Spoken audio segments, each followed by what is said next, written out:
Kuatkan tekad, kuatkan hati. Negeri ini memanggilmu kawan.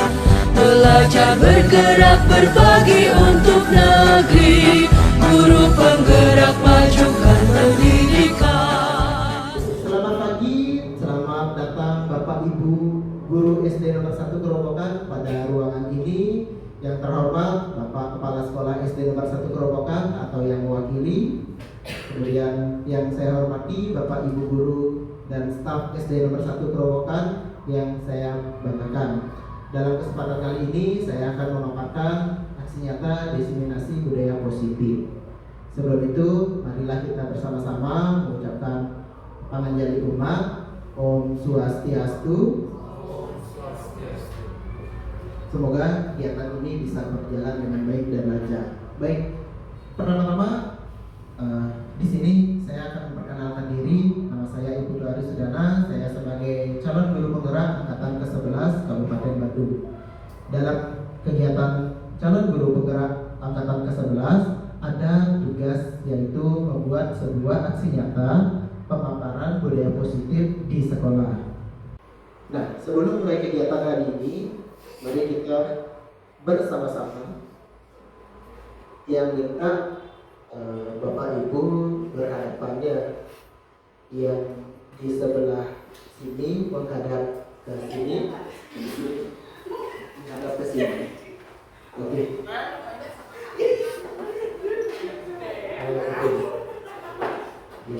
Oke.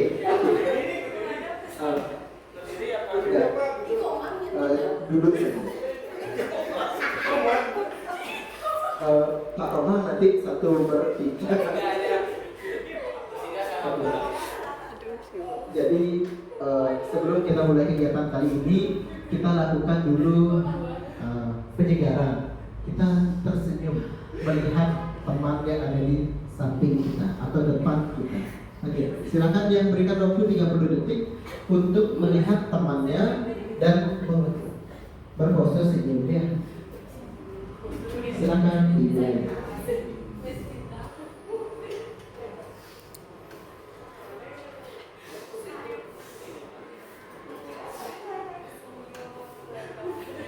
Oke, sudah 10 detik, tinggal 20 detik lagi.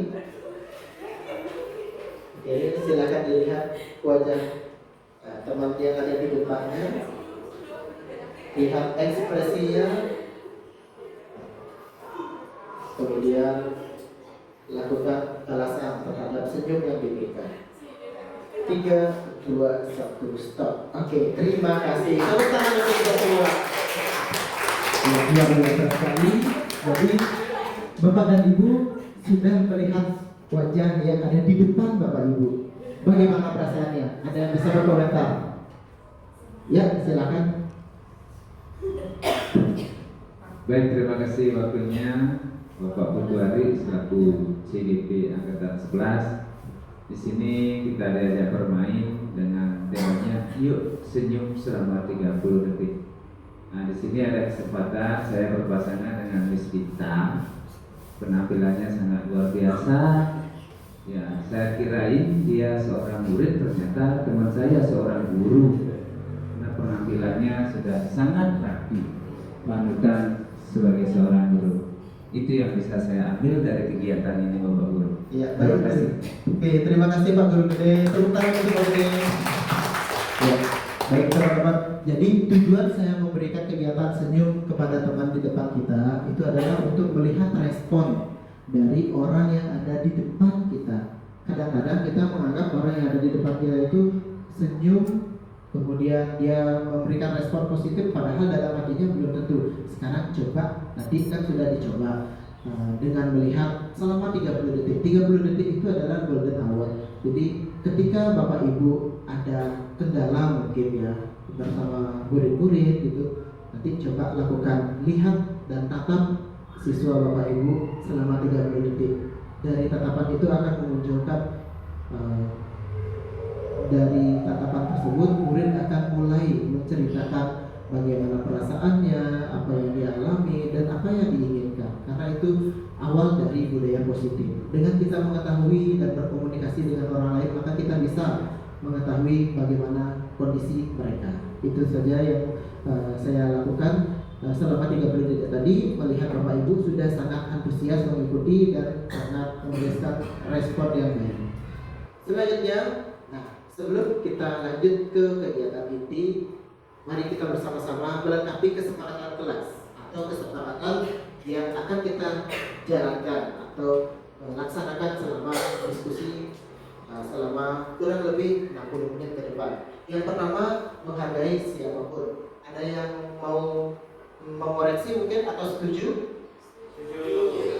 Yang kedua, menjadi pendengar yang baik. Bagaimana? Setuju? Nah, berikutnya ada 4 atau ada beberapa yang mau menambahkan mungkin.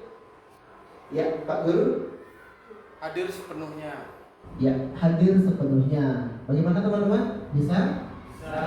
Jadi saya harapkan teman-teman Bapak Ibu Guru bisa hadir mengikuti kegiatan dari awal sampai akhir. Ada yang mau menambahkan mungkin kesepakatannya? Ya. Menjaga kebersihan ruangan. Ya, menjaga kebersihan ruangan. Setuju Bapak Ibu? Setuju. Jadi nanti kalau misalnya ada sampah, ada mungkin kertas yang tercecer, itu mohon diambil dan dibuang di tempat sampah. Ada lagi yang mau menambahkan? Cukup segitu? Oke. Jadi untuk kesepakatan kelas atau kesepakatan yang kita lakukan pada proses diseminasi ini, yaitu menghargai siapapun, menjadi pendengar yang baik, hadir sepenuhnya, dan menjaga kebersihan. Saya harapkan semua Bapak Ibu Guru di sini bisa melaksanakan kesepakatan yang sudah kita buat tadi. Nah, sekarang saya akan menjelaskan konsep inti dari materi diseminasi pada hari ini. Seorang guru yang baik harus memiliki kemampuan dalam mewujudkan budaya positif di sekolah. Budaya positif tersebut dapat dijalankan dengan menerapkan konsep-konsep inti seperti yang pertama, kita akan belajar Bapak Ibu tentang perubahan paradigma belajar. Kemudian yang kedua, kita akan belajar disiplin positif, lanjut dengan nilai-nilai kebajikan, kebutuhan dasar manusia, motivasi perilaku manusia, posisi kontrol guru, keyakinan sekolah atau keyakinan kelas, dan terakhir segitiga restitusi. Nah, sekarang bisa dilihat di layar pembelajaran dengan paradigma baru. Mungkin Bapak Ibu Guru sudah merasa yakin dengan kegiatan pembelajaran yang dilakukan di kelas sebelumnya. Di kelas, saya yakin Bapak Ibu Guru sudah melakukan kegiatan dengan baik sesuai dengan rencana pelaksanaan pembelajaran atau modul ajar yang sudah dibuat sebelumnya. Namun, coba kita lihat, perhatikan di layar. Proses pembelajaran dengan paradigma baru merupakan pembelajaran yang dirancang berdasarkan kebutuhan murid. Jadi, kegiatan yang kita lakukan di kelas itu harus sesuai dengan kebutuhan murid atau berdiferensiasi, sehingga menciptakan proses pembelajaran yang sesuai dengan kebutuhannya serta mampu mewujudkan profil pelajar Pancasila pada setiap diri murid.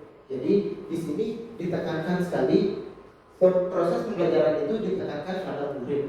Jadi kita itu kegiatannya adalah student center. Apa yang dimiliki oleh murid itu yang kita maksimalkan. Misalnya kemampuan membaca itu yang kita maksimalkan. Misalnya ada murid yang sangat pandai atletik atau beraktivitas, itu yang kita tekankan atau tanamkan pada diri murid agar dia bisa memaksimalkan potensi yang dimiliki, sehingga murid tersebut mampu menjadi murid yang seutuhnya, mampu sebagai siswa yang baik yang bisa beradaptasi sesuai dengan kodrat zaman dan kodrat alam. Seperti itu Bapak Ibu, serta berlandaskan profil pelajar Pancasila.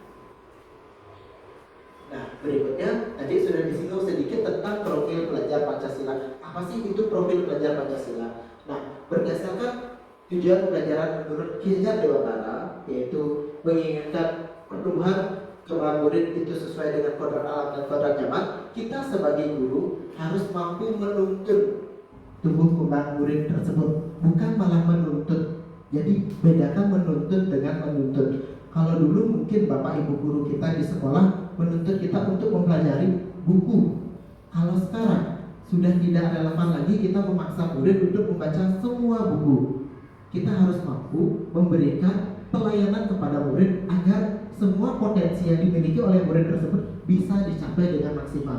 Tidak harus kok murid itu belajar dengan membaca. Boleh dia dengan menonton video, atau boleh juga bisa juga murid tersebut melakukan kegiatan-kegiatan seperti melatih kreativitas dalam bentuk keterampilan mungkin, atau dalam bentuk kegiatan yang lain seperti itu. Nah, pembelajaran dengan paradigma baru yaitu menekankan profil pelajar Pancasila. Yang pertama yaitu beriman dan bertakwa kepada Tuhan Yang Maha Esa. Jadi sebelum mulai kegiatan pembelajaran, seperti biasa kita kuatkan dulu murid dengan kegiatan berdoa. Pembiasaan sehari-hari seperti yang kita lakukan di halaman, itu tujuannya adalah untuk menekankan atau menebalkan dimensi beriman dan bertakwa kepada Tuhan Yang Maha Esa serta berakhlak mulia. Seperti itu. Selanjutnya kita ke dimensi yang berikutnya yaitu berkebinekaan global. Nah, berkebinekaan global di sini artinya setiap siswa atau kita sebagai guru di suatu daerah pasti memiliki kearifan lokal, budaya daerah masing-masing. Nah, itulah yang kita kuatkan pada kesempatan kali ini.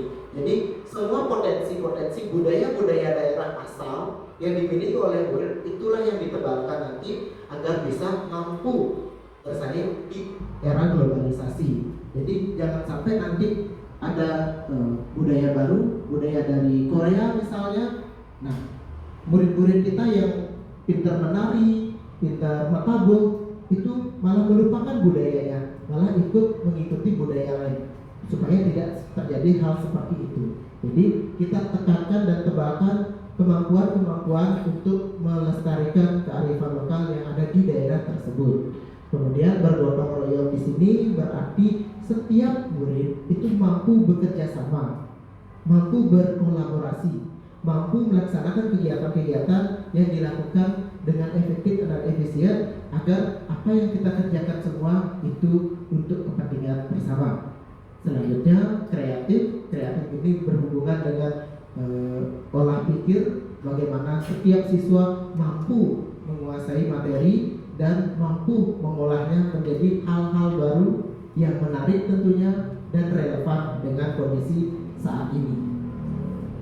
Berikutnya ada bernalar kritis. Nah, di bernalar kritis ini kita sangat perlu menumbuhkan kemampuan literasi, numerasi, dan karakter agar apa yang dilakukan oleh siswa atau murid di kelas kita atau di sekolah kita itu mampu memiliki kemampuan bernalar yang lebih dari biasanya. Yang biasanya membaca buku hanya untuk menambah pengetahuan, tetapi di sini bernalar kritis mampu mengolah informasi dan menyaringnya serta menilai apakah informasi tersebut layak dan patut untuk dipercaya. Terkadang ada informasi-informasi yang mereka dengar di media sosial itu tidak layak.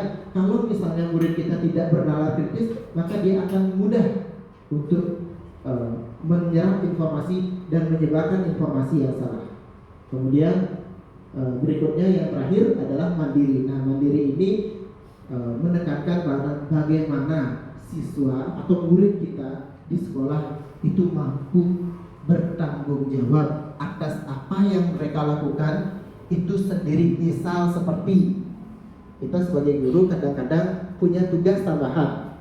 Ada tugas, diberikan tugas kepada oleh kepala sekolah misalnya untuk menghadiri suatu kegiatan, sehingga di kelas kita tidak ada guru. Tentunya kita sebagai guru pasti menitipkan kelas kita kepada guru lain. Nah, kita harus bisa menekankan dimensi atau menebalkan dimensi mandiri pada murid agar murid tersebut mampu belajar tanpa ada gurunya. Bukan berarti kita akan mengabaikan guru, tetapi murid tersebut tidak mengabaikan tugas yang diberikan walaupun tidak ada guru. Jadi dengan mandiri tersebut saya harapkan dengan menebalkan dimensi mandiri, murid mampu belajar dan menguasai materi itu dengan caranya sendiri, dengan pendekatan yang dia percaya bahwa tanpa ada Pak Guru, karena Pak Gurunya ada kegiatan, saya mampu belajar. Kalau misalnya saya mengalami kendala, saya akan bertanya kepada guru yang mengawasi kelas tersebut. Seperti itu. Jadi penting sekali menekankan kemampuan mandiri agar apa yang dilakukan oleh murid dan apa yang kita lakukan di sekolah itu bisa berjalan seirama dan harmonis. Baik, berikutnya kita ke slide selanjutnya. Nah, di sini tadi saya sudah menyampaikan tentang dimensi profil belajar Pancasila. Itu harapannya. Tapi ternyata masih ada miskonsepsi tentang teori kontrol. Teori kontrol yang pertama yaitu adalah ilusi guru mengontrol murid. Memang sebenarnya guru bisa mengontrol murid, tetapi itu hanya berlaku sementara Bapak Ibu. Yakinkan pada diri sendiri, coba tumbuhkan atau kita hindari, kurangi melakukan kegiatan mengontrol murid. Kegiatan guru mengontrol murid ini maksudnya ketika kita memberikan perintah, kita memberikan teguran atau pembentukan karakter kepada murid, jika murid tersebut merasa apa yang kita berikan itu dari kita, bukan dari dirinya sendiri, maka murid itu akan mau dikontrol ketika ada kita saja. Misalnya selama menjadi wali kelas tersebut. Ketika sudah naik kelas, walinya berbeda, nanti hasilnya pun berbeda. Itu yang terjadi. Nah, kemudian kita kadang-kadang memikirkan bahwa semua penguatan positif itu efektif dan bermanfaat. Padahal sebenarnya penguatan positif yang efektif dan bermanfaat itu terkadang hanya bersifat sementara dari diri murid. Murid hanya merasakan, oh iya saya senang diajar sama bu guru ini, sama pak guru ini. Tapi setelah itu dia lupa, karena apa yang kita berikan itu baru dan masih dari guru, bukan tumbuh dari diri murid. Kemudian ilusi bahwa kritik dan membuat orang merasa bersalah dapat menguatkan karakter. Jadi terkadang kalau kita memberikan pernyataan-pernyataan atau kata-kata kepada murid yang membuat murid itu merasa bersalah, murid akan takut pada kita, merasa dirinya, oh ya saya salah, saya tidak akan melakukan hal seperti itu. Padahal kita nggak tahu apa alasan dari murid tersebut melakukan hal tersebut. Maka dari itu, mari kita pilah lagi mana kritik yang bisa membuat orang bersemangat dan membuat orang merasa bersalah. Nanti kita akan pelajari lebih lanjut di slide akhir.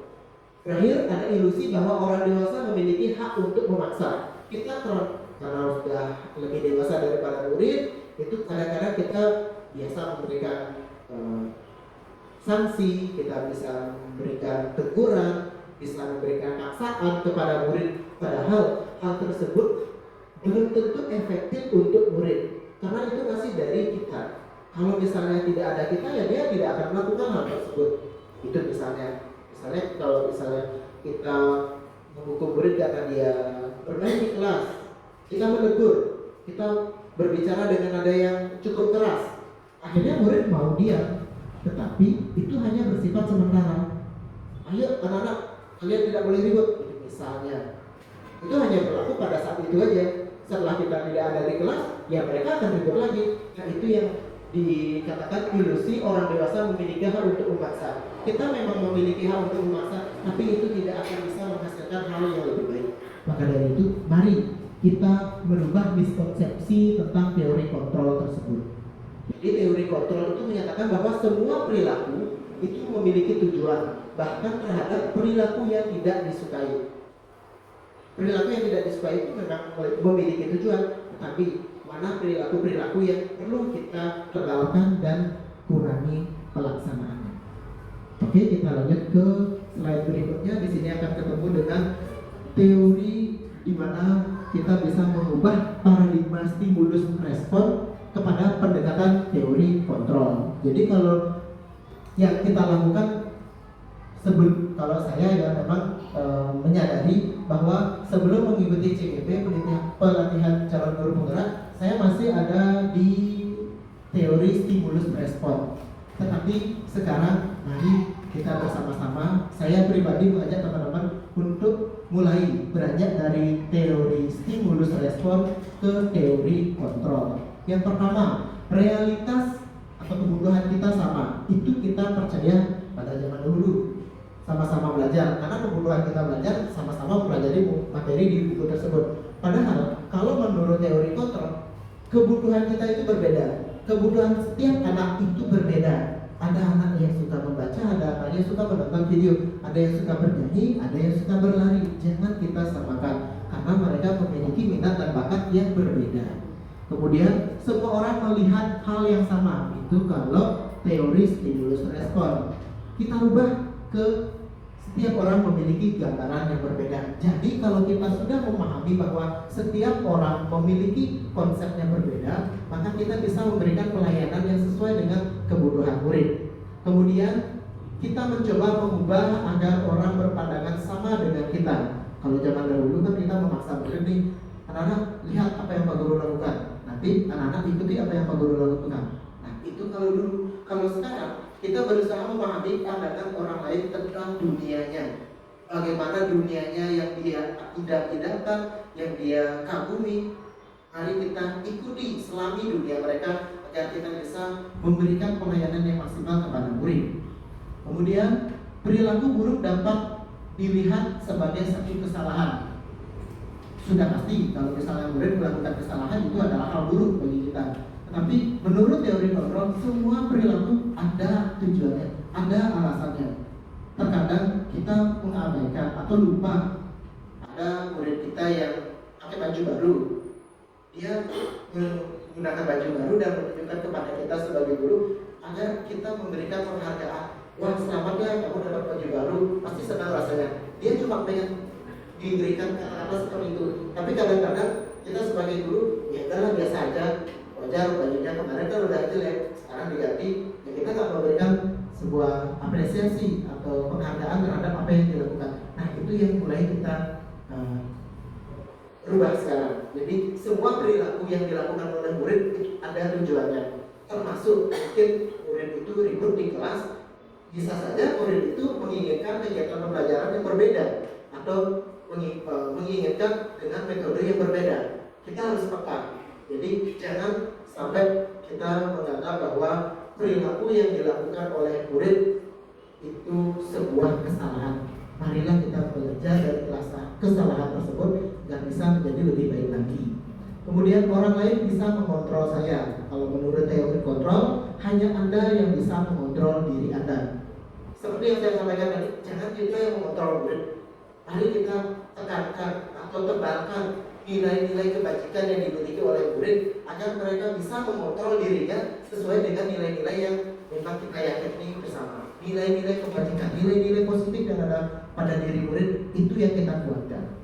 Kemudian saya bisa mengontrol orang lain. Kalau teori kontrol, Anda tidak bisa mengontrol orang lain. Jadi kalau misalnya dulu pada saat SD, saya selalu dikontrol oleh orang tua saya, oleh guru saya, bahkan oleh teman-teman, saya selalu dikontrol. Tapi pada teori kontrol, kenyataannya di zaman sekarang Anda tidak bisa mengontrol orang lain. Kita nggak bisa mengontrol diri dan Bapak Ibu. Jadi yang bisa kita kontrol adalah apa yang kita miliki, apa yang kita ingin kuatkan pada diri murid, itu yang kita kontrol. Kemudian pemaksa pada saat rujukan gagal. Jadi pemaksaan ada pada saat rujukan gagal. Jadi ketika kita memaksa murid, itu berarti kita sudah membuat murid menjadi identitas gagal. Maka dari itu kita melakukan kolaborasi dan konsensus untuk menciptakan pilihan-pilihan baru. Tentunya dengan menebalkan nilai-nilai budaya positif yang dimiliki oleh murid. Jadi dengan mereka ingat dengan nilai-nilai positif yang dia miliki, maka mereka mampu menciptakan pilihan-pilihan yang ke arah yang lebih baik. Seperti itu. Dan terakhir, model berpikir menang kalah di teori di paradigma stimulus respon akan kita rubah menjadi model berpikir menang-menang pada teori kontrol. Maksudnya gini, jadi kalau dulu di teori stimulus respon kan kita sebagai guru sudah pasti benar. Murid kalau melakukan kesalahan berarti harus ada hukuman. Padahal belum tentu itu terjadi. Jadi kita berusaha memposisikan diri kita sebagai guru ada di posisi yang benar, dan murid pun Ketika melakukan kesalahan itu ada di posisi yang benar. Kita cari benang-benangnya, kita cari pokok permasalahannya untuk menebalkan hal-hal positif yang ada dan diyakini oleh murid.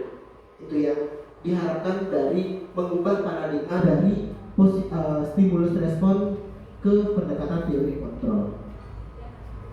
Berikutnya kita akan belajar disiplin positif. Nah, disiplin positif seperti yang terlihat di layar adalah berasal dari kata disiplina yang memiliki arti belajar. Disiplin mengacu pada disiplin diri yang bertanggung jawab terhadap apa yang dilakukan berdasarkan nilai-nilai yang diyakini. Tentunya nilai-nilai kebajikan yang universal. Jadi disiplin positif ini mungkin dari Bapak Ibu merasa disiplin adalah taat pada aturan. Disiplin adalah murid itu diam pada saat kita menjelaskan. Disiplin adalah murid itu mengikuti apa yang kita perintahkan. Padahal sebenarnya disiplin itu memiliki arti belajar, bukan mengikuti apa yang kita inginkan. Belajar itu artinya ya mereka dari awalnya tidak tahu menjadi tahu, tidak bisa menjadi bisa, dari keliru menjadi benar. Karena apa yang kita inginkan pada murid itu berdasarkan teori disiplin positif. Maka dari itu kita sebagai guru walaupun sudah S1 atau S2, sudah menjadi guru penggerak, sudah pengajar praktek bahkan kepala sekolah, tetap harus belajar dan belajar.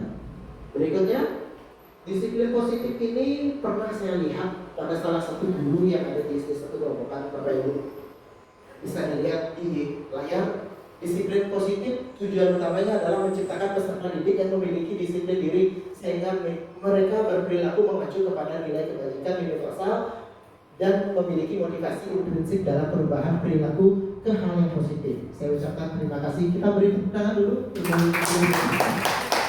Guru kita sudah memberikan contoh yang baik kepada murid. 2 hari yang lalu, kemarin saya sempat melihat Bu Guru Nina begitu tulus dan ikhlas mengajarkan murid untuk memilah sampah. Jadi di situ terlihat ada tong sampah yang ada tulisannya organik, itu harus diisi dengan sampah-sampah organik, sampah-sampah daun, bunga, ataupun hal-hal yang bisa diurai.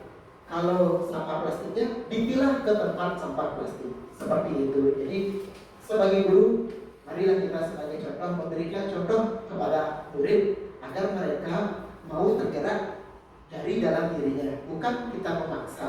Kalau kita paksa anak-anak, ayo kalian buang sampahnya di tempat sampah sesuai dengan jenisnya ya kan kita nggak ada mencontohkan, maka kadang-kadang akan banyak murid yang melakukan kekeliruan.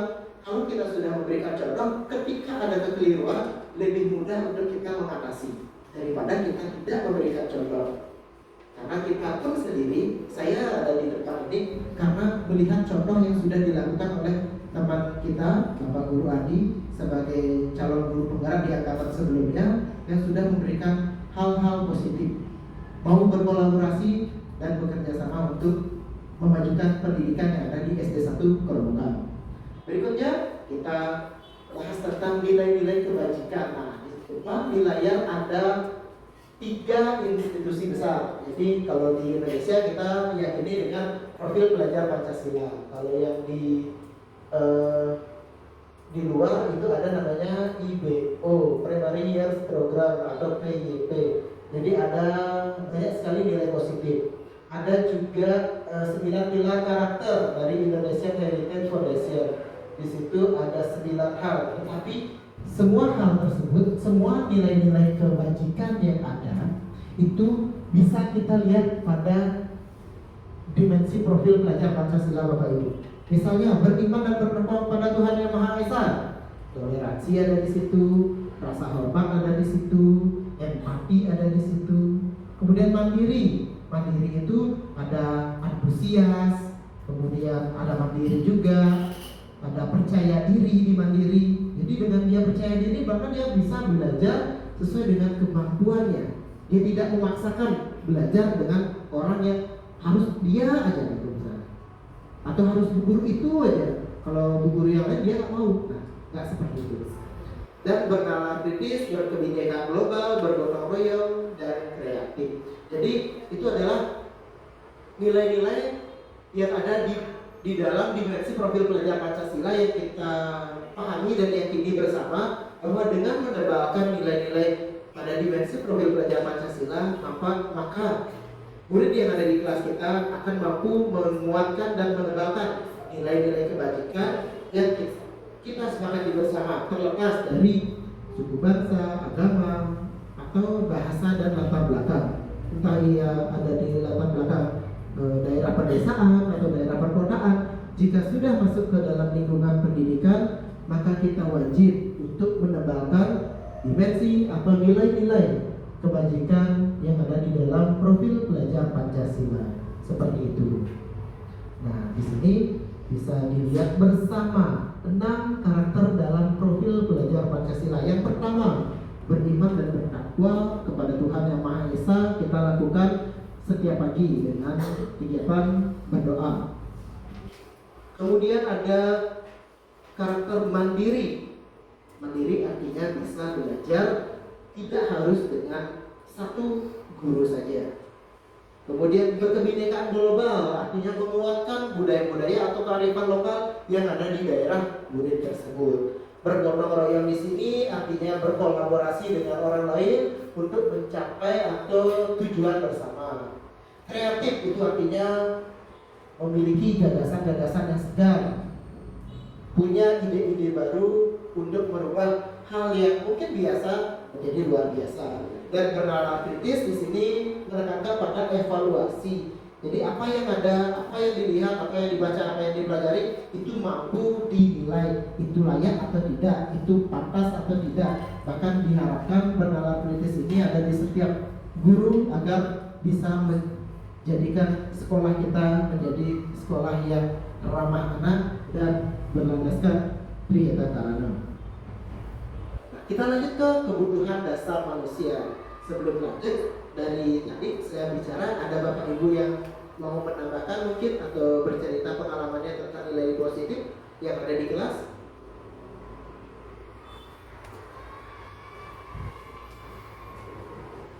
Pak Guru Gede, ada yang mau diceritakan sedikit tentang nilai positif mungkin sebelum Pak Guru mengajarkan belum menggunakan kurikulum merdeka, bagaimana sifat muridnya, terus sekarang bagaimana sifat murid setelah Pak Guru menjadi wali.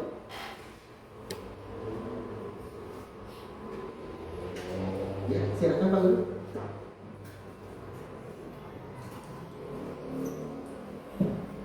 Baik, terima kasih Pak Ketua Ari. Sedikit saya akan menyampaikan tentang budaya positif yang sudah saya terapkan di kelas, tentang perilaku siswa, tentang budaya positif di antaranya. Yang pertama adalah tentang bagaimana karakter siswa di dalam melakukan suatu kegiatan yang nantinya dapat diberikan atau ditularkan kepada peserta didik lainnya. Salah satu contohnya adalah kebersihan kelas. Jadi sebelum kurikulum merdeka, muridnya gimana buat sampahnya? Sebelum kurikulum merdeka juga pemahaman tentang budaya positif, tentang budaya membuang sampah kurang begitu baik. Dan setelah mendapatkan pemahaman tentang budaya positif, peserta didik mulai terlihat lebih baik cara pemilihan sampah seperti yang Bapak Ketua Ari tampilkan. Berarti murid sudah ada keinginan untuk membuang sampah sesuai dengan jenisnya. Betul sekali Pak Guru. Murid sudah mulai menerapkan maupun melakukan pemilihan sampah sesuai dengan jenis yang ditentukan. Itu dari murid apa dari guru? Salah satunya contohnya adalah pemberian contoh dari gurunya dulu, karena di sini guru juga selaku penuntun siswa, tanpa diberikan tuntunan maka peserta didik pun tidak akan melakukan hal yang baik. Berarti sebelum kurikulum merdeka banyak siswa yang buang sampah sembarangan.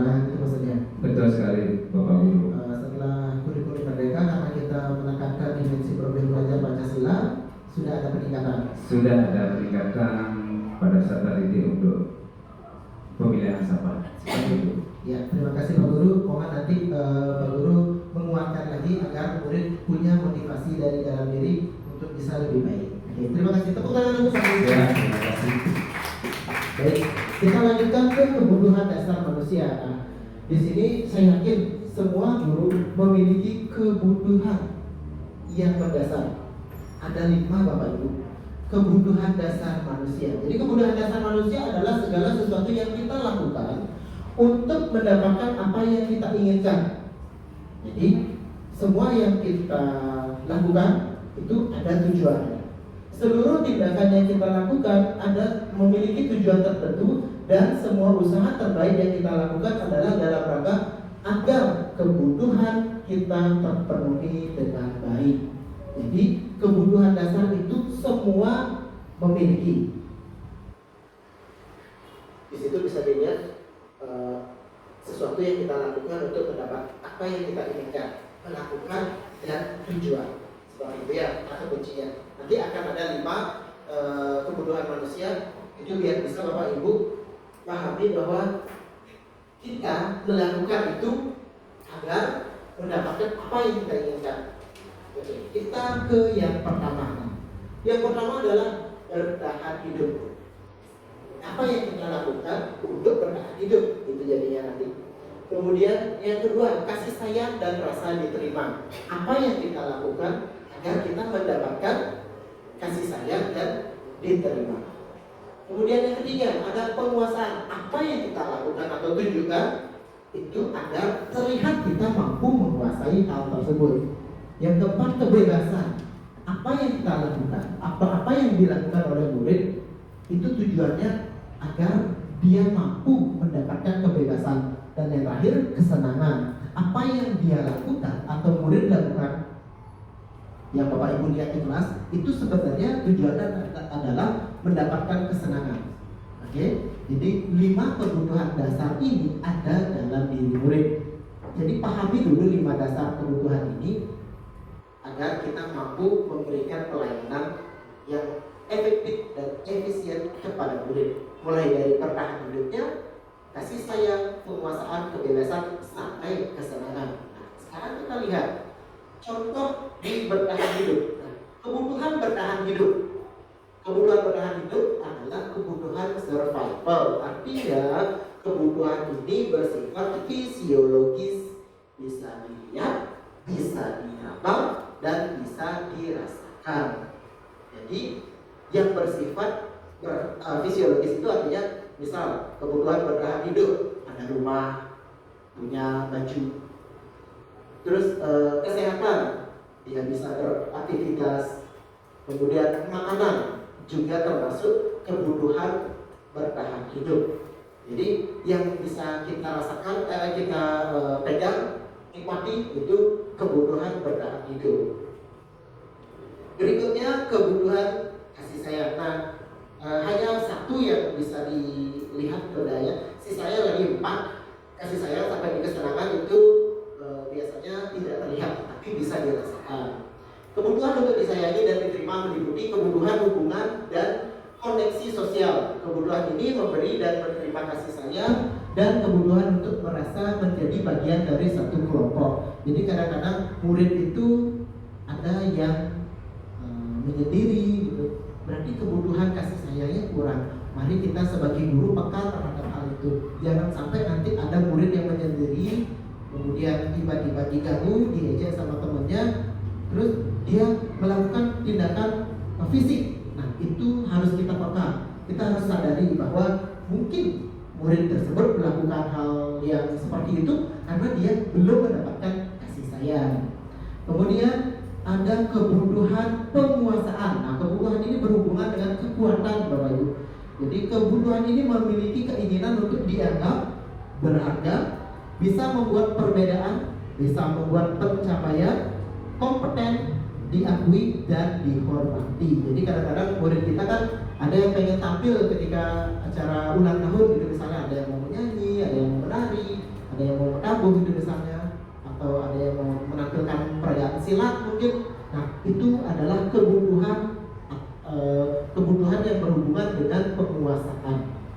Berikutnya ada kebutuhan kebebasan. Kebutuhan ini adalah kebutuhan akan kemandirian, otonomi, memiliki pilihan dan mampu mengendalikan arah hidup seseorang. Jadi dia ingin sekali, murid kita, kadang-kadang kalau kita mengajar di kelas, murid ribut. Nah mungkin dia tidak mendapatkan pilihan, dia tidak mampu untuk memenuhi kebutuhan akan kemandiriannya dia tidak bisa sendiri. Maka dari itu kita perlu bimbing dia agar dia bisa mendapatkan sesuatu yang bisa belajar dengan bebas. Bebas ini bukan seenaknya, tetapi sesuai dengan minat dan bakatnya. Kemudian yang terakhir adalah kesenangan. Kebutuhan kesenangan itu biasanya bermain dan tertawa. Ketika melakukan kegiatan pembelajaran di kelas, saya harapkan dan saya yakin Bapak Ibu sudah banyak memberikan kegiatan-kegiatan yang diselingi dengan permainan dan kegiatan-kegiatan yang menyenangkan. Mohon Bapak dan Ibu semuanya, mari kita tingkatkan kegiatan-kegiatan tersebut, karena sebenarnya jika murid kita senang, jika murid kita bebas, jika murid kita mampu menunjukkan apa yang dia kuasai, dia mendapatkan kasih sayang, apalagi dia memiliki hal-hal yang sudah bisa makan, punya baju baru, punya tas, punya buku dan lain sebagainya yang terlihat, yang bisa dipegang, saya yakin kebutuhan akan 5 dasar tersebut sudah terpenuhi dan murid mampu bekerja secara maksimal. Jika ada salah satu saja yang kurang, maka kita sebagai guru perlu mengetahui hal tersebut agar mampu untuk memahami bagaimana perilaku-perilaku atau pelayanan pendidikan yang kita berikan kepada murid, agar murid mampu memaksimalkan potensi yang dia miliki. Berikutnya kita akan belajar motivasi perilaku manusia. Ada 3 motivasi perilaku manusia. Yang pertama adalah untuk menghindari ketidaknyamanan atau hukuman. Sebagai guru, sebagai murid itu sama aja teman-teman. Jadi kalau murid kadang-kadang dia belajar itu untuk menghindari hukuman. Dia biar nggak dihukum sama Pak Guru, makanya saya belajar, makanya saya buat PR seperti itu. Kita juga kadang-kadang di sekolah, saya melakukan tugas ini karena takut dihukum nanti sama Bapak Kepala Sekolah, atau ada pengawas yang datang mengkoreksi seperti itu. Kemudian motivasi yang kedua adalah mendapatkan imbalan atau penghargaan dari orang lain. Banyak kok murid-murid kita yang melakukan sesuatu itu karena imbalan, karena ada reward yang dia dapatkan. Tidak salah, tetapi mari kita seleksi lagi. Kita sebagai guru pun terkadang perlu penghargaan tersebut. Hanya saja, mari kita pilih dan pilih karena penghargaan yang layak atau penghargaan yang bisa kita kurangi. Dan yang terakhir adalah untuk menjadi orang yang mereka inginkan dan menghargai diri sendiri dengan nilai-nilai yang mereka percaya. Dalam hal ini, 2 motivasi itu masih bersifat eksternal, Bapak Ibu, masih bersifat dari luar, masih bersifat paksaan, masih bersifat teguran, dan 1 yang sudah dari diri sendiri. Seperti yang bisa dilihat di layar, motivasi yang pertama dan kedua, yaitu motivasi untuk menghindari ketidaknyamanan, motivasi untuk mendapatkan imbalan, itu adalah motivasi dari luar. Kalau bisa, mari kita kurangi. Mari kita berpindah dari motivasi ekstrinsik menjadi motivasi intrinsik, di mana sebagai guru atau sebagai murid untuk menjadi orang yang mereka inginkan dan menghargai diri sendiri dengan nilai-nilai yang mereka percaya. Dalam hal ini akan menekankan tanggung jawab. Bagaimana mereka mengetahui kepemilikan, bagaimana mereka mencintai lingkungan, bagaimana mereka peka terhadap orang lain, memiliki rasa empati dan simpati, jujur dan mandiri. Itu yang kita inginkan. Jadi mari kita bersama-sama sebagai guru, kita usahakan, kita laksanakan kegiatan-kegiatan yang memotivasi murid agar mampu menumbuhkan motivasi intrinsik untuk menjadi orang yang mereka inginkan sesuai dengan nilai-nilai kebajikan. Nah, di sini ada hukuman, konsekuensi, dan restitusi. Bisa dilihat di layar ada dua kolom paling atas. Ada identitas gagal, ada identitas sukses. Kalau identitas gagal itu adalah hukuman Bapak Ibu. Jadi kalau kita menghukum murid, pastinya murid tersebut akan merasa gagal dalam dirinya. Murid akan menyadari bahwa mereka tersakiti, mereka tidak nyaman, mereka menjadi korban dalam mendapatkan ketidakadilan. Murid atau anak tersebut akan merasa menderita seumur hidupnya. Maka dari itu kita usahakan tidak melaksanakan atau memberikan hukuman kepada murid. Kita berubah, pindah ke kolom berikutnya. Kolom yang warna pink ada disiplin. Disiplin itu ada dua, ada konsekuensi dan restitusi. Konsekuensi saya yakin Bapak Ibu semua di sini memahami tentang konsekuensi, bahwa konsekuensi itu sesuatu hal harus terjadi kalau kita melakukan hal tersebut. Misalnya ketika kita memberikan tugas kepada murid, kemudian murid kurang menguasai tugas tersebut, maka konsekuensinya murid harus mendalami materi tersebut kembali. Dan itu sudah diketahui oleh murid, ada kesepakatan. Jadi di dalam konsekuensi murid tidak nyaman, tetapi dalam jangka waktu pendek. Kemudian murid bisa dalam konsekuensi, jadi kita mengabaikan korban di situ. Jadi murid itu yang mendapatkan konsekuensi, kita akan bukan korban, tetapi orang yang perlu belajar lebih. Dan murid dibuat tidak nyaman. Memang tidak nyaman, tetapi sementara. Jika dia mau melakukan hal tersebut, maka dia tidak akan mengalami konsekuensi tersebut. Misalnya murid itu mau belajar dengan serius, maka dia tidak akan mendapatkan konsekuensi yang kita berikan. Maka kalau bisa, kita berusaha semuanya untuk pindah ke kolom yang warna hijau, yaitu restitusi. Restitusi di sini kita harus bisa memberikan pilihan kepada murid. Kita menguatkan murid dalam jangka waktu yang wajar. Korban mendapatkan ganti, murid akan mendapatkan penguatan. Jadi pada saat melaksanakan restitusi, kita memberikan penguatan pada murid tentang hal-hal positif atau nilai-nilai kebajikan yang baik dalam dirinya, dan mengurangi hal-hal negatif yang ada pada diri murid. Nah, di sini terlihat sekali bahwa hukuman itu tidak terencana. Kadang-kadang kalau misalnya kita melihat murid melakukan kesalahan, buang sampah sembarangan, kita langsung menghukum. Atau murid yang bermain di kelas, ribut di kelas, tidak fokus pada saat pembelajaran, kita suruh dia jongkok bangun mungkin, atau berdiri ke depan kelas, pegang kuping, angkat kaki. Mungkin itu yang kita lakukan secara spontan. Nah, itu adalah hukuman. Jadi murid akan mendapatkan tekanan atau hukuman psikis. Jadi jiwanya yang kita sakiti. Jadi mentalnya yang ada, mentalnya nanti yang akan rusak. Kemudian kalau konsekuensi, nah konsekuensi ini kan sudah pasti terencana atau disepakati sesuai dengan peraturan yang ada di kelas atau di sekolah. Sikap guru selalu mengawasi murid, murid merasa tidak nyaman. Untuk konsekuensi, ya itu wajar. Tetapi kalau bisa kita arahkan ke restitusi. Jadi setiap ada kejadian di kelas, kita lakukan atau kita ciptakan kondisi murid untuk memperbaiki kesalahannya. Kita kuatkan dulu nilai-nilai positif yang ada pada diri murid, baru nanti ketika murid tersebut mengalami kekeliruan, misalnya dia ribut di kelas karena tidak nyaman dengan kegiatan pembelajaran yang kita lakukan restitusi. Kita berikan murid untuk memperbaiki kesalahannya, dan kita bantu murid agar menjadi lebih baik dan memiliki tujuan disiplin positif dan memulihkan dirinya setelah berbuat salah. Jadi ketika murid itu berbuat salah, karena kita tahu kebutuhan dasar murid itu belum terpenuhi, maka kita lakukan diskusi, restitusi. Berikutnya kita ke posisi kontrol. Nah, posisi kontrol itu ada 5 Bapak Ibu.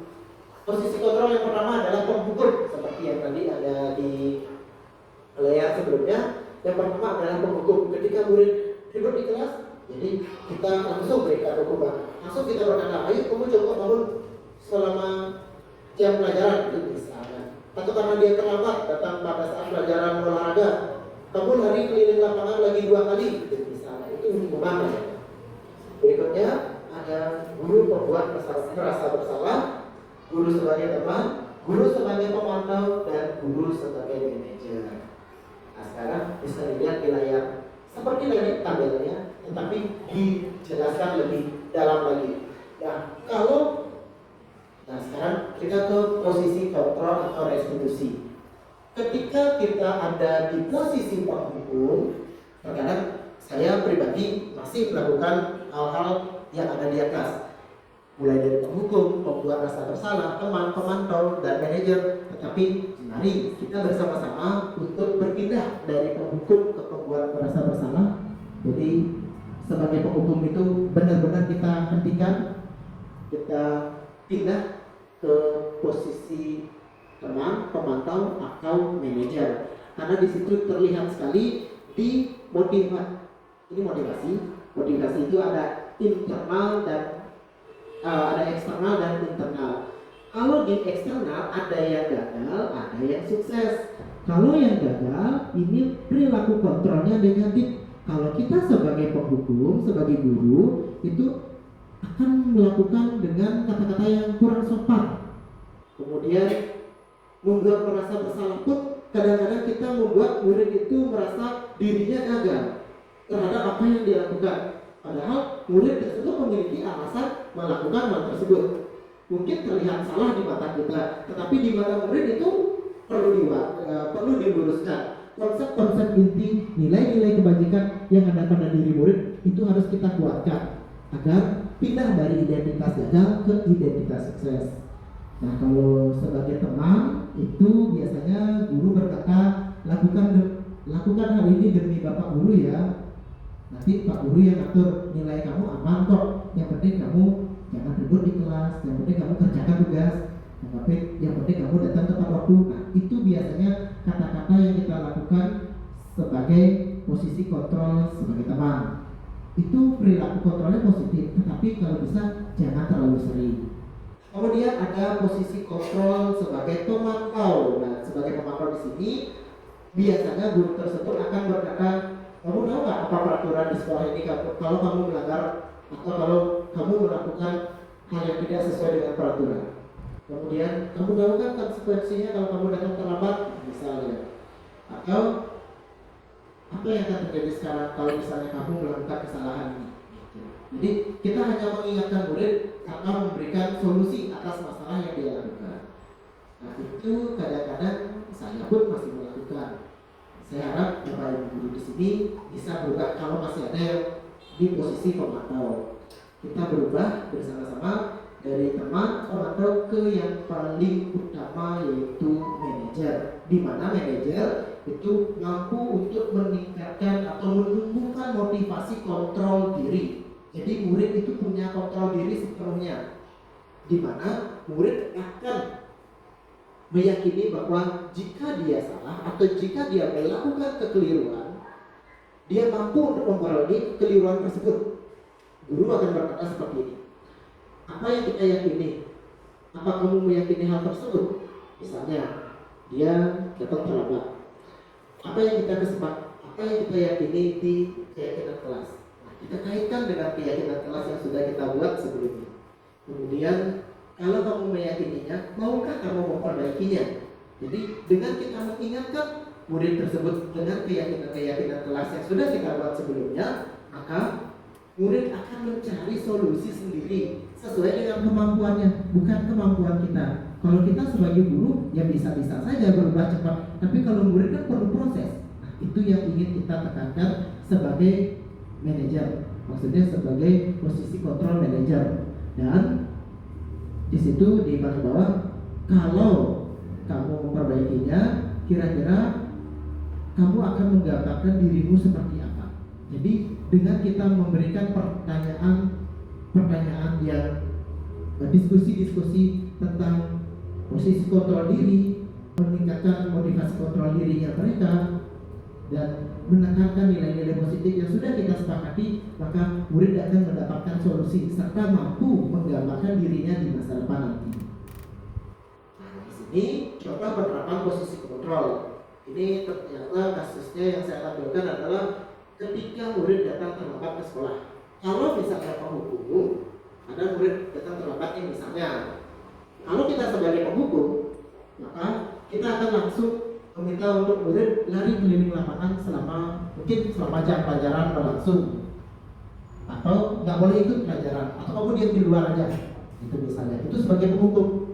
Kemudian kalau sebagai pembuat orang merasa bersalah, ini artinya kita berceramah kepada murid dan menunjukkan kekecewaan yang mendalam.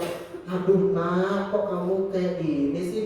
Kamu nggak kasihan ya sama ibu? Atau kamu nggak kasihan ya sama Pak Guru? Pak Guru udah dari tadi loh udah datang di sekolah, kamu kok baru datang? Nah itu misalnya.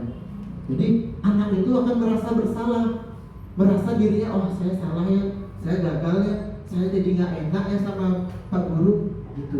Jadi itu akan membuat identitas gagal dan merasa apapun yang dilakukan oleh murid ya percuma gitu jadinya. Maka kita hindari hal tersebut. Kemudian kalau sebagai teman, nah ini kata-katanya kita buatkan alasan untuk muridnya. Ada murid terlambat nih, kata dia terlambat, misalnya namanya Fatir. Fatir, kenapa kamu terlambat? Iya Pak Guru, saya nggak ada yang ngatur, saya jalan kaki. Oh ya nggak apa-apa, nanti Pak Guru yang ngatur. Nanti kamu taruh tas, habis itu ikuti pelajaran Pak Guru. Yang ribut ya, oke Pak Guru. Nah, itu sebagai teman. Jadi kita tidak mengaitkan konsekuensi, tetapi kita yang memutuskan. Pokoknya aman deh kalau sama Pak Guru. Semua kegiatan pembelajaran pasti berjalan lancar. Gak apa-apa kamu kayak gini. Nah itu yang salah. Bukan salah sih, keliru. Selanjutnya sebagai pemantau. Nah pemantau, biasanya kita sebagai guru, jika ada murid yang terlambat, kita akan menghitung dan mengukur kesalahan-kesalahan murid dan mengkaitkan dengan aturan sekolah. Misalnya, Hadir, kamu terlambat ya hari ini. Tahu kan apa konsekuensinya? Nilaimu kurang ya. Nanti kamu akan dipanggil orang tuanya, diberikan surat. Nah, seperti itu. Jadi kita sebagai guru hanya memberikan teguran-teguran atau konsekuensi-konsekuensi yang dilakukan oleh murid tanpa memberikan solusi. Yang penghukum juga tidak ada solusi sih. Penghukum, pembuat orang merasa bersalah, teman, pemantau itu tidak ada solusi. Semuanya hanya berlalu seperti itu aja. Dan terakhir, manajer. Nah, di dalam posisi manajer, kita akan mengajukan pertanyaan-pertanyaan yang mampu menguatkan dan mampu untuk mengembalikan kemampuan dia, mampu meningkatkan kepercayaan diri murid bahwa apa yang dia lakukan itu memang tidak sesuai dengan kesepakatan atau keyakinan kelas atau keyakinan sekolah, tetapi mereka mampu untuk melakukan perubahan dari dalam dirinya. Misalnya sebagai manajer, kita ajukan pertanyaan, Fatir, kamu terlambat ke sekolah ya? Iya Pak Guru, misalnya. Kita sebagai guru, oke, gak apa-apa, nanti setelah pelajaran kamu datang ke ruangan Pak Guru ya, nanti Pak Guru mau bicara sama kamu. Setelah di ruangan, kita tanyakan sama murid tersebut, Fatir, kenapa kamu terlambat? Tanyakan dulu, kita buat dia merasa nyaman dulu, biar gak tegang. Kemudian setelah itu kita kaitkan ke keyakinan kelas. Setelah ke keyakinan kelas, baru nanti kita tanyakan, kamu tahu kan kalau misalnya melakukan hal itu merupakan kekeliruan. Nah, kamu mau jadi orang yang seperti apa? Itu yang kita lakukan jika kasusnya terlambat ke sekolah. Itu ya Bapak Ibu. Jadi saya menulis di layar itu jika kasusnya murid datang terlambat ke sekolah. Jadi itu kasus-kasus yang lain bisa kita buat dengan pendekatan 5 posisi kontrol, namun tidak selalu di manajer. Berikutnya, saya punya pertanyaan Bapak Ibu. Di layar ada pernyataan. Nanti yang bisa menjawab angkat tangan, kemudian langsung jawab. Kita cek nanti jawabannya benar apa salah. Untuk yang pertama, pertanyaan yang pertama adalah kamu sudah mengecewakan Bapak Guru. Kira-kira jika kayak gini kata-kata guru ada di posisi kontrol seperti apa? Ada yang bisa menjawab? Membuat merasa bersalah. Ya, Bu Guru Karisma? Membuat merasa bersalah. Membuat merasa bersalah ya. Coba kita lihat. 1, 2, 3. Oke, betul. Tepuk tangan untuk Bu Guru Karisma. Jadi betul sekali. Jika kita berkata kamu sudah mengecewakan Pak Guru atau kata kecewa, berarti kita membuat murid tersebut merasa bersalah. Jadi orang yang merasa bersalah. Berikutnya ada posisi kontrol. Oke. Misalnya ada murid yang baru datang karena dia terlambat, kita minta untuk ayo kamu lari keliling lapangan selama 1 jam. 1 jam disuruh keliling lapangan, orang-orang kan lumayan tuh bikin energi berkurang. Kira-kira ada yang bisa menebak? Ya, apa Pak Guru? Penghukum. Oke, kita lihat 1, 2, 3. Oke, tepuk tangan untuk Pak Guru. Jadi betul sekali, jika kita memberikan hukuman yang berupa fisik, apalagi itu tidak terencana, itu namanya kita berada di posisi penghukum. Berikutnya, nah, lihatnya sudah, nanti Pak Guru yang bantu. Sekarang silakan kamu duduk. Kira-kira kalau kayak gini posisi kontrol apa nih? Ya, Bu Guru Ayu. Sebagai teman. Oke, kita lihat ya. 1, 2, 3. Luar biasa. Tepuk tangan untuk Ayu. Posisi teman, betul sekali. Berikutnya posisi kontrol. Apa konsekuensinya atau apa sanksinya? Kalau yang kayak gini ya Pak? Dari 5 posisi kontrol. Ayo, ada yang tahu ya? Ya. Pak Guru? Pemantau. Oke, coba kita lihat. 1, 2, 3. Ya, betul sekali, pemantau. Jadi kalau kita mengingatkan, kalau kita mengingatkan konsekuensinya atau aturan-aturan tanpa ngasih solusi, berarti itu sebagai pemantau. Berikutnya yang terakhir kayaknya, apakah kamu masih ingat keyakinan kelas yang telah kamu sepakati? Oke, ini kira-kira apa? Oke, posisi kontrol manager. Coba kita lihat. Oke, betul sekali. Posisi kontrol manager. Ya, jadi ternyata Bapak dan Ibu Guru SD1 luar biasa, bisa mengikuti dari awal sampai akhir materi yang saya sampaikan. Tapi belum selesai, masih ada beberapa materi lagi.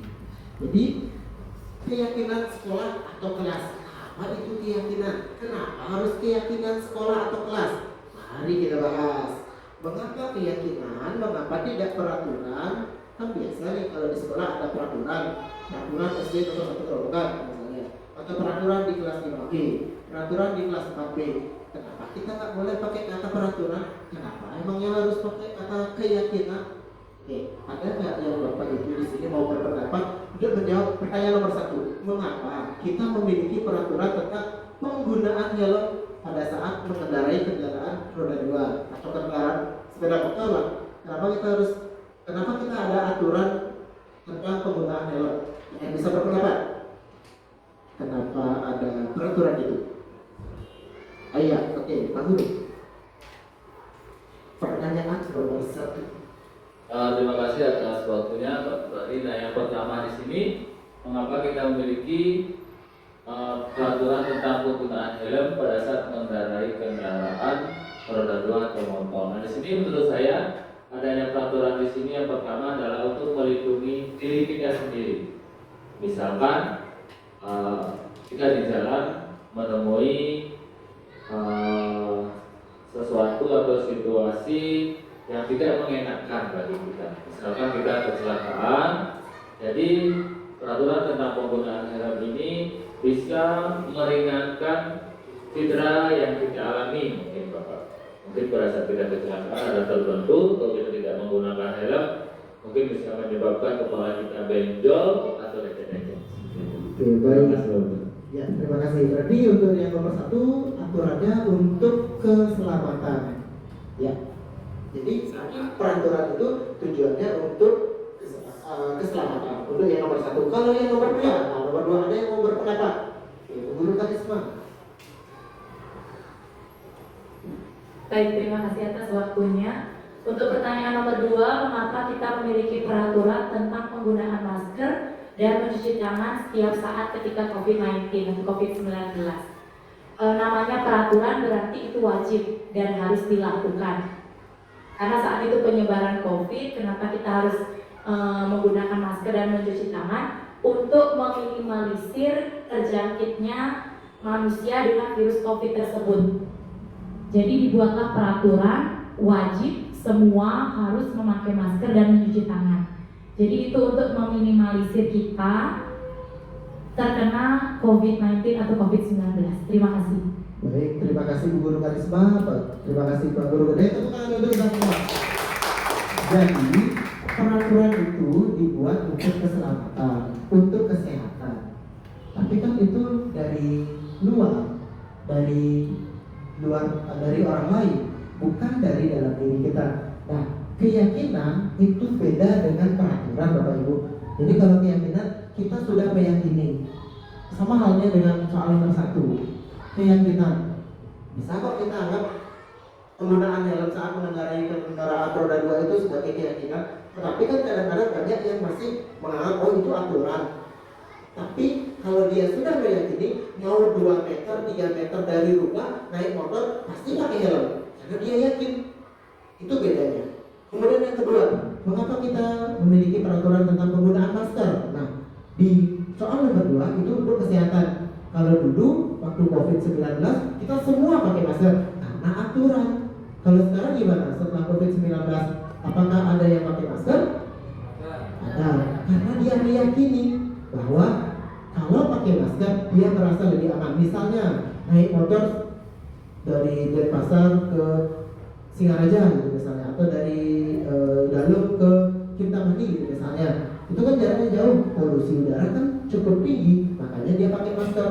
Jadi sudah muncul motivasi intrinsik dari dalam diri. Jadi perbedaan peraturan dan keyakinan, kalau peraturan itu tertulis biasanya, tapi kalau keyakinan tidak tertulis tapi tetap ditaati.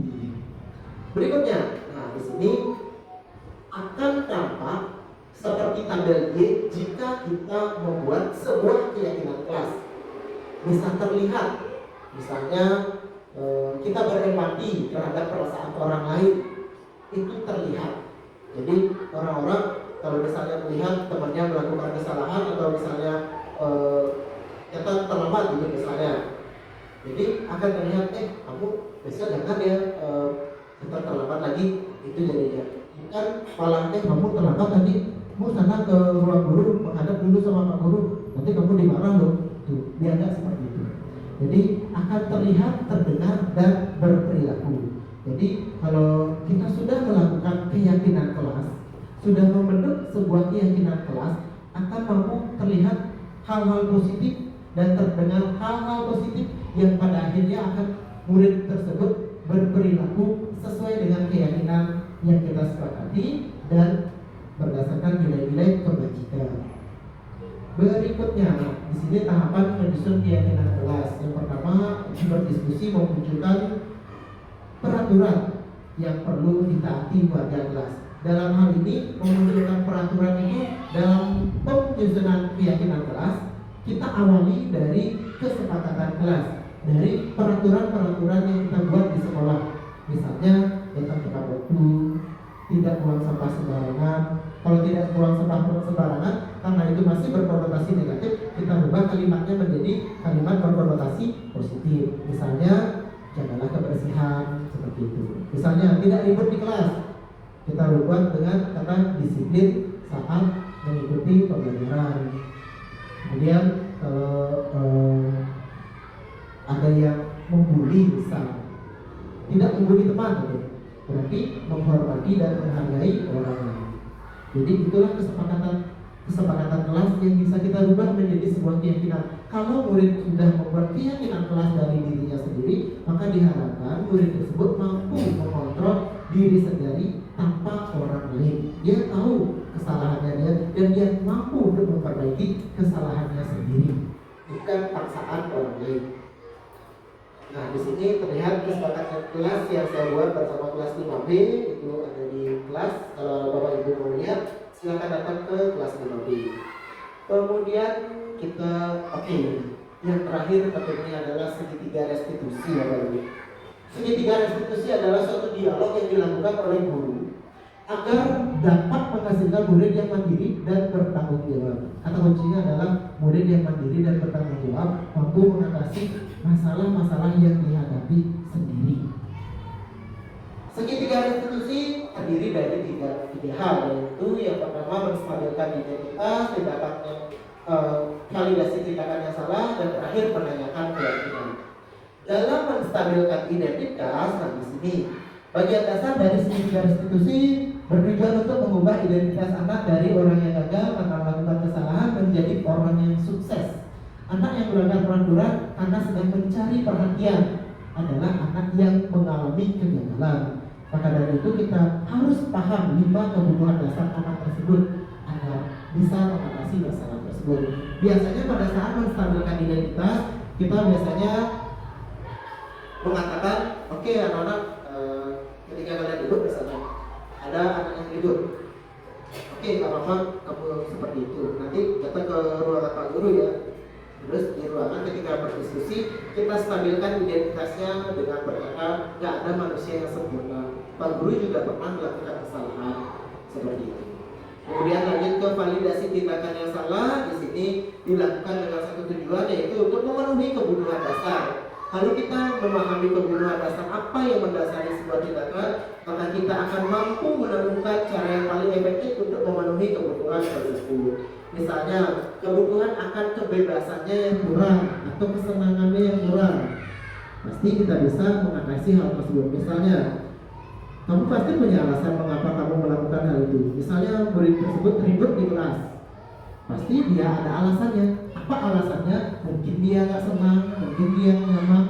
Perlu kita berikan ice breaking misalnya, atau kegiatan-kegiatan yang menyenangkan seperti bermain games tebak kata, tebak gambar, tebak huruf gitu misalnya.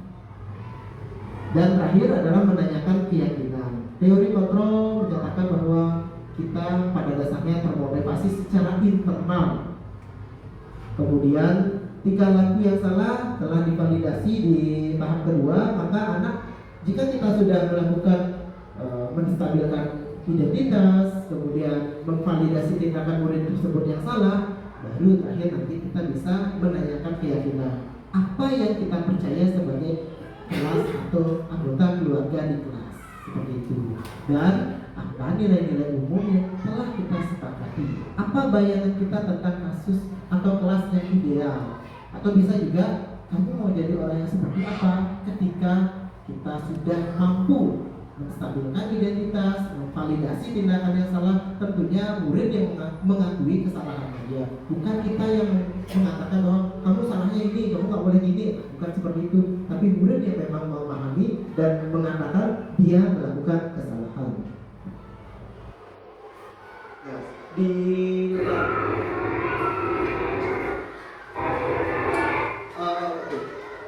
jadi di sini bisa dilihat di layar ada 2 kasus segitiga eksekusi yang sudah saya lakukan terhadap 2 orang murid. Yang pertama dia bermain pada saat berdoa, dan yang kedua dia terlambat. Bisa disimak di video di depan. Selamat siang Pak. Siang, silakan duduk dengan Anda. Gimana kabarnya hari ini? Alhamdulillah baik Pak. Terima kasih. Rekan Anda tahu nggak kenapa Pak Guru memanggil rekan Anda hari ini datang ke ruangan Pak Guru? Iya tahu Pak. Saya bermain dan tidak fokus ya teman-teman melaksanakan doa bersama. Baik. Kira-kira alasan rekan Anda kok bisa rekan Anda bermain pada saat teman-teman berdoa? Saya meminta maaf atas sikap saya tadi Bapak. Saya tidak fokus karena ada teman yang di luar kelas yang memanggil saya. Oh, jadi rekan Anda terpengaruh sama teman-teman yang lain. Oh, gitu ya alasannya. Jadi, Pak Guru di sini yakin rekan Anda tidak ingin melakukan hal seperti itu. Ini karena rekan Anda sudah melakukan hal seperti itu, makanya Pak Guru panggil rekan Anda datang ke tempat Pak Guru. Nah, di sini Pak Guru ingin meyakinkan sama rekan Anda bahwa semua orang pasti pernah mengalami hal seperti itu. Mungkin Pak Guru jika ada di posisi rekan Anda akan melakukan hal yang sama.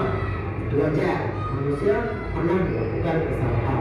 Nah, sekarang Pak Guru Rekan-rekan di kelas kita sudah membuat kesepakatan. Rekan-rekan masih ingat kesepakatan kelas yang sudah kita buat bersama? Masih Kak, saya mohon maaf atas tindakan yang saya lakukan. Saya tidak akan mengulangi sikap saya yang tidak sesuai dengan keyakinan kelas dan kedisiplinan. Bagus. Aku ucapkan selamat kepada rekan-rekan sudah sadar atas apa yang rekan-rekan lakukan. Kesalahan-kesalahan itu jangan diulang-ulang, ya. Nah, sekarang aku mau nanya, Anda mau jadi murid yang seperti apa? Saya ingin menjadi murid yang bisa menghargai teman dan bisa menjadi murid yang berbudi luhur dengan mengamalkan ajaran agama dengan baik. Mantap. Ya, jadi itulah yang aku inginkan dari rekan-rekan. Rekan-rekan punya keinginan, motivasi dari diri sendiri untuk berubah. Jangan seperti itu. Oke? Baik Pak. Oke, terima kasih rekan-rekan. Selamat siang. Rekan-rekan sekarang bisa kembali ke kelas. Terima kasih Pak. Ya.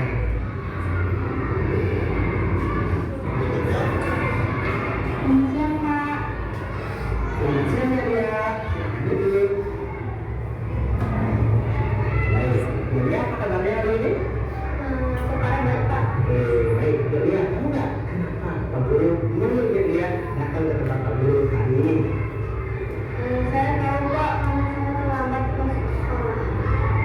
Yang masuk ke sekolah. Kira-kira apa alasan dia kok bisa dia terlambat masuk ke sekolah?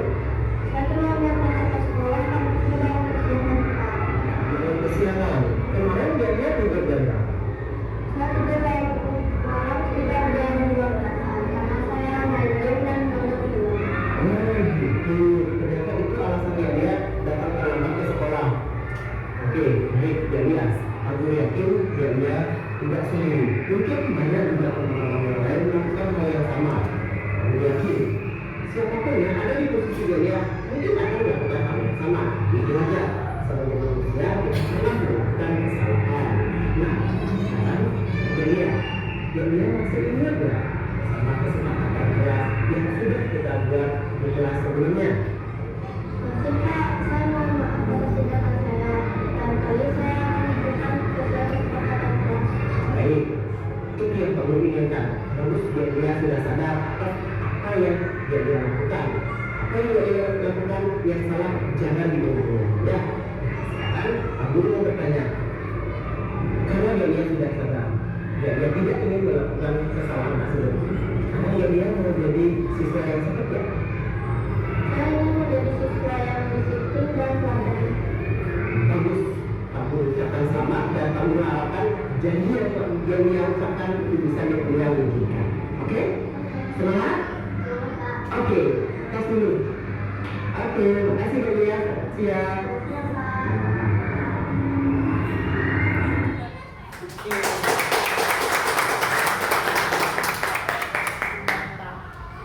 Oke, jadi itu dua kasus tadi yang saya selesaikan dengan penggunaan segitiga restitusi. Jadi dari sekian pemaparan yang saya sampaikan, saya berharap Bapak Ibu bisa melakukan 5 posisi kontrol dan menguatkan nilai-nilai kebajikan yang ada dalam diri murid agar mereka mampu melakukan segala sesuatu yang dikerjakan di sekolah sesuai dengan minat dan bakatnya. Sekarang sebelum saya akhiri, apa ada yang bertanya? Mungkin? Oh ya, Pak Guru.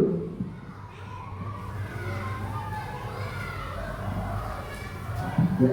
Terima kasih atas waktunya Pak Bupati dan rekan guru semua. Terima kasih sekali dengan penyebaran pemahaman ini. Jadi saya lebih banyak mengerti tentang posisi kontrol guru dan budaya positif di sekolah.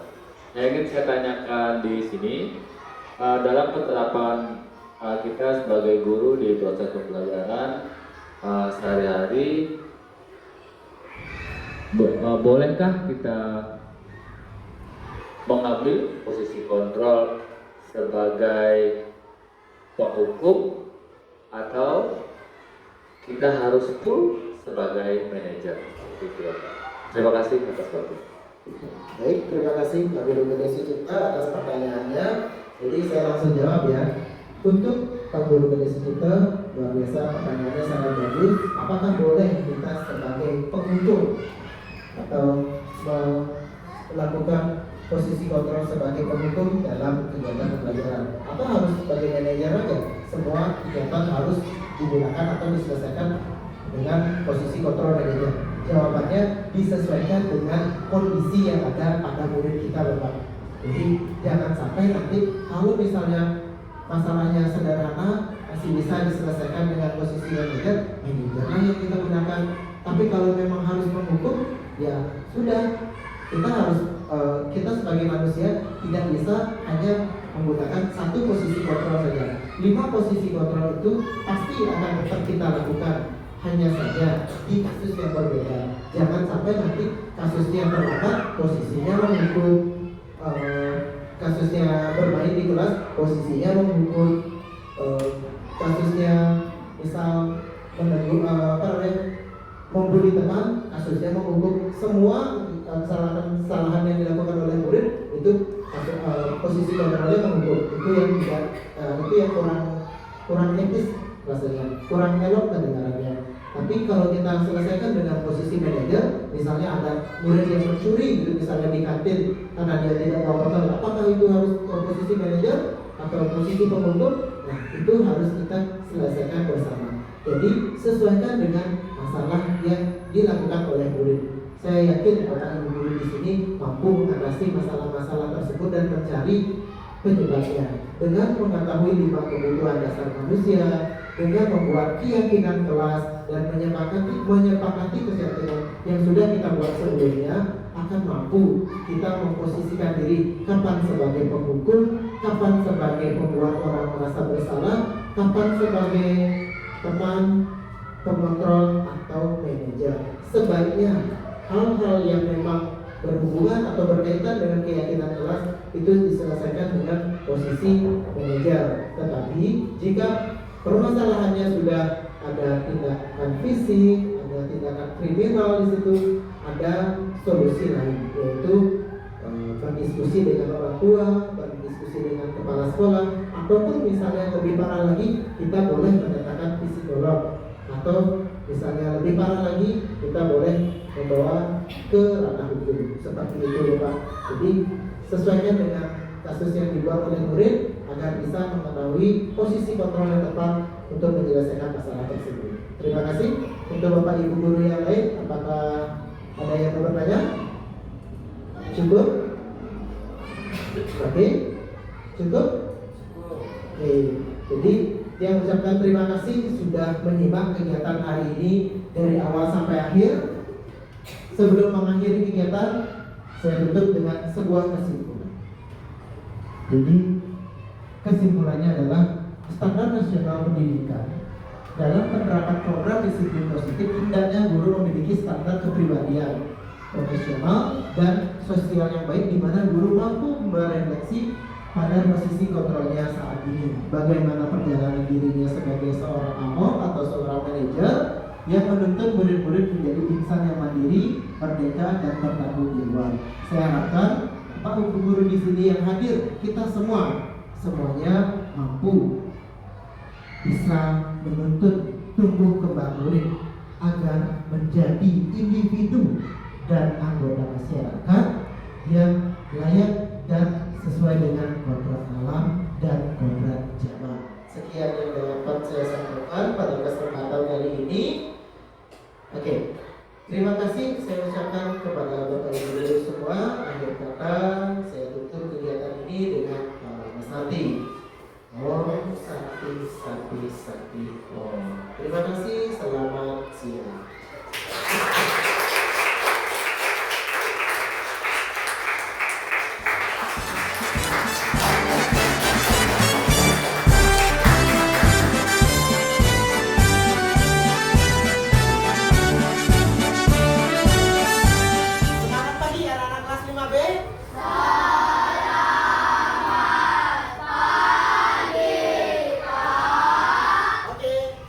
Hari ini kita akan membuat sebuah keyakinan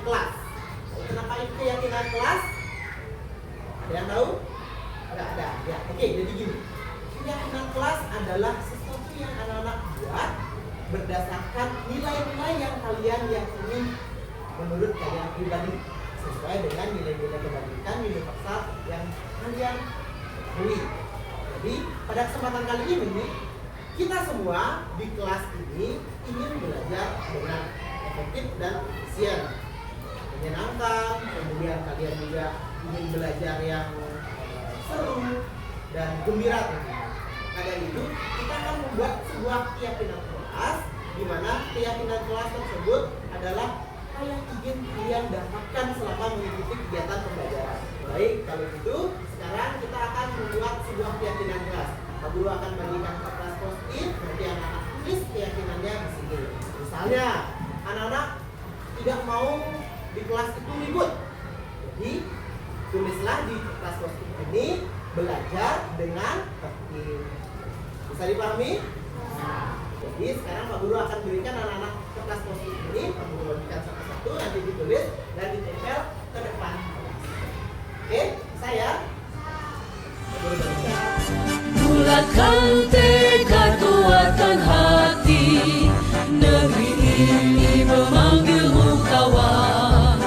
Belajar bergerak berbagi untuk negeri, guru penggerak majukan pendidikan, guru penggerak menghamba pada budi. Sekarang kita akan menempelkan kesepakatan kelas yang sudah anak-anak tulis. Sekarang anak-anak yang mulai dari kelompok 1 silakan maju ke depan untuk menempelkan keyakinan kelas.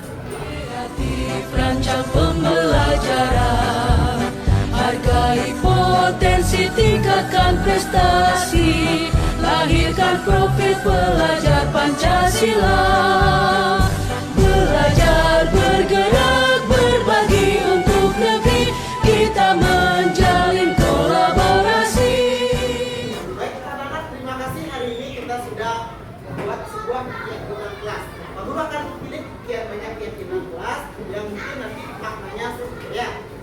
Baik anak-anak, kita sudah menemukan keyakinan kelas yang akan kita gunakan nanti.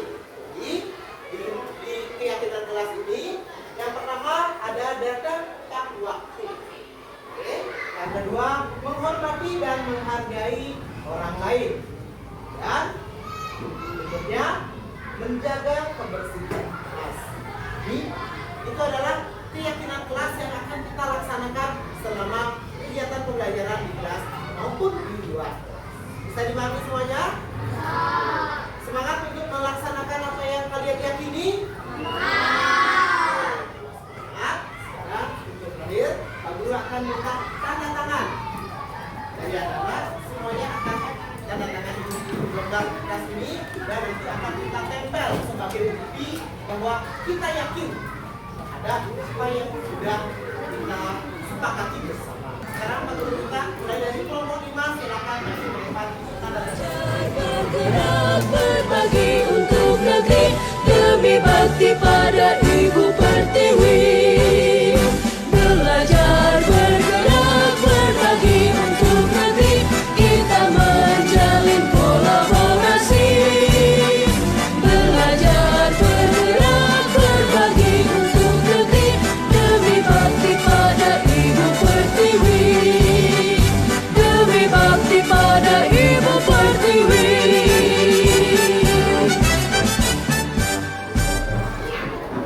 Oke, baik anak-anak. Terakhir, Pak Guru akan tanda tangan sebagai bukti bahwa kita sepakat untuk melaksanakan keyakinan ini bersama.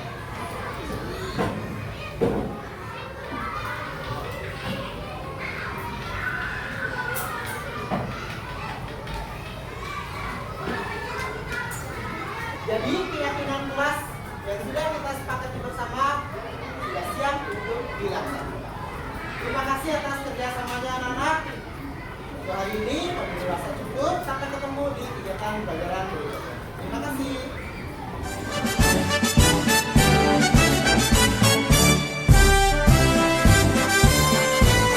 Om Swastiastu. Nama saya Bagus dari kelas 5B. Perasaan saya gembira. Pembentukan keyakinan kelas sangat penting karena membuat kita lebih disiplin,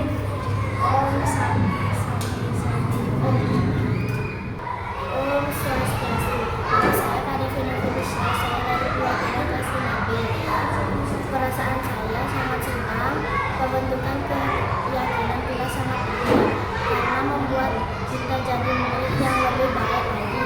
Om Santi Santi Santi. Om Swastiastu. Perkenalkan, saya Ibu Yantai Kamamana dari kelas 5B. Perasaan saya sangat bersemangat. Pembentukan keyakinan kelas saat penting karena membuat kita dapat menghargai orang lain. Om Santi Santi.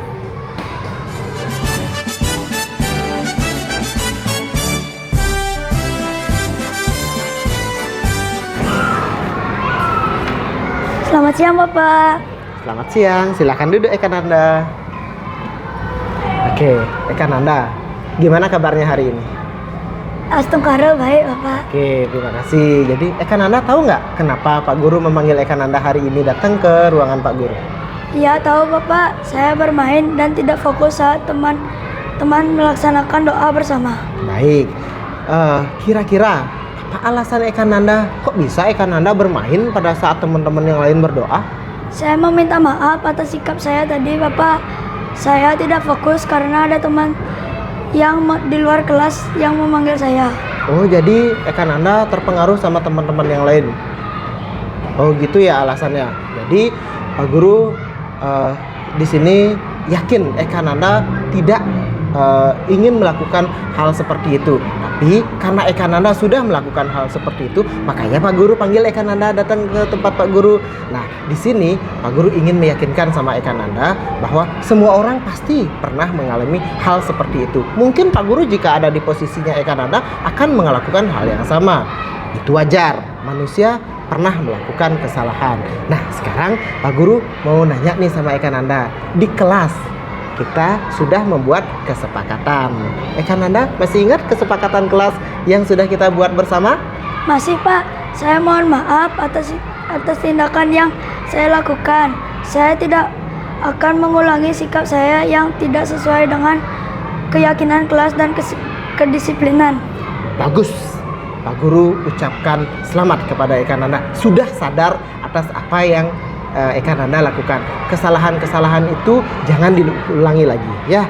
Nah, sekarang Pak Guru mau nanya, Eka Nanda mau jadi murid yang seperti apa? Saya ingin menjadi murid yang bisa menghargai teman dan juga menjadi murid yang berbudi pekerti luhur dengan mengamalkan ajaran agama dengan baik. Pas, mantap. Ya, jadi itulah yang Pak Guru inginkan dari Eka Nanda. Eka Nanda punya keinginan, motivasi dari diri sendiri untuk berubah. Jangan seperti itu lagi. Oke? Baik Pak. Oke, terima kasih Eka Nanda. Selamat siang. Eka Nanda sekarang bisa kembali ke kelas. Terima kasih Pak. Ya.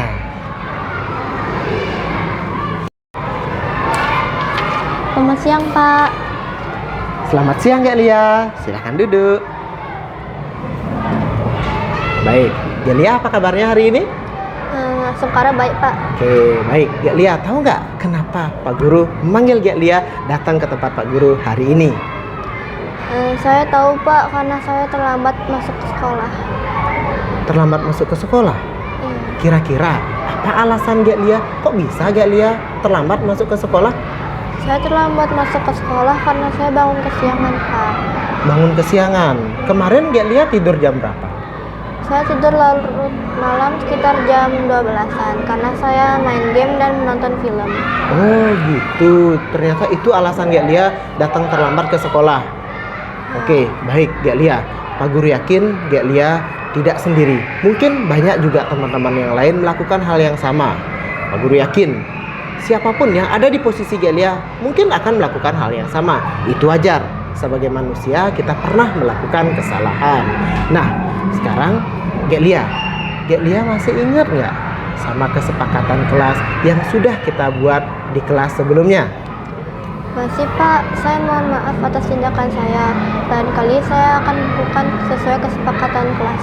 Baik, itu yang Pak Guru inginkan. Bagus Kak Lia sudah sadar atas apa yang Kak Lia lakukan. Apa yang Kak Lia lakukan yang salah jangan diulangi lagi ya. Nah, sekarang Pak Guru mau bertanya. Karena Kak Lia sudah sadar, Kak Lia tidak ingin melakukan kesalahan tersebut. Sekarang Kak Lia mau jadi siswa yang seperti apa? Saya ingin menjadi siswa yang disiplin dan teladan. Bagus. Pak Guru ucapkan selamat dan Pak Guru harapkan janji yang Pak Gelia ucapkan itu bisa Gelia wujudkan. Oke? Oke. Semangat? Semangat, Pak. Oke, tos dulu. Oke, makasih Gelia. Selamat siang. Selamat siang, Pak. Ya.